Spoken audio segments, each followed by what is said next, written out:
দীর্ঘ ৩৫ বছর পর অনুষ্ঠিত হতে যাচ্ছে চট্টগ্রাম বিশ্ববিদ্যালয় কেন্দ্রীয় ছাত্র সংসদ নির্বাচন। মধ্যরাতে চূড়ান্ত ভোটার তালিকা প্রকাশ করা হয়েছে।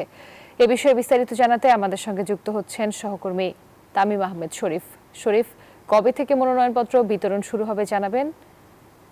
ধন্যবাদ। আপনি যেমনটি বলছিলেন, চট্টগ্রাম বিশ্ববিদ্যালয় কেন্দ্রীয় ছাত্র সংসদ, চাকসু এবং হল সংসদ নির্বাচনের মনোনয়ন বিতরণ আজকে থেকে শুরু হয়েছে।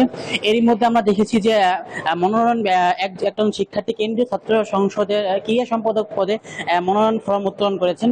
একই সাথে চাকসু নির্বাচন যে আমেজ সৃষ্টি হয়েছে শিক্ষার্থীদের মাঝে, আমরা এখন কথা বলবো চাকসু নির্বাচনের সদস্য সচিব এর সাথে কথা বলবো। আমরা জানতে চাবো যে আপনারা কেমন রেসপন্স পাচ্ছেন শিক্ষার্থীদের এবং চাকসু নির্বাচন কেমন হবে বলে জানেন?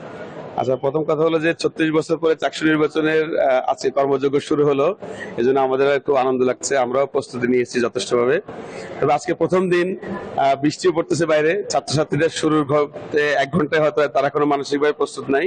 তবে আমরা মনে করি যে ছাত্রছাত্রীদের মধ্যে গত মত বিনিময়ের সভায় যথেষ্ট উৎসাহ দেখা গেছে। আশা করি তারা সবাই আসবে এবং মনোনয়ন ফর্ম এখান থেকে সংগ্রহ করবে। এবং মনোনয়ন ফর্ম সংগ্রহ করার সময় আমরা ছাত্রদের রিকোয়েস্ট করব তারা যেন আইডি কার্ড নিয়ে আসে এবং তারা যেন 200 এবং 300 টাকা করে নগদ নিয়ে আসে আর কি। ধন্যবাদ।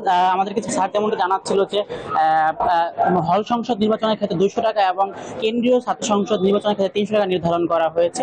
এই ছিল চাকসু সর্বশেষ তথ্য। ফিরে যাচ্ছি রুবার কাছে। তামিম, আপনাকে ধন্যবাদ।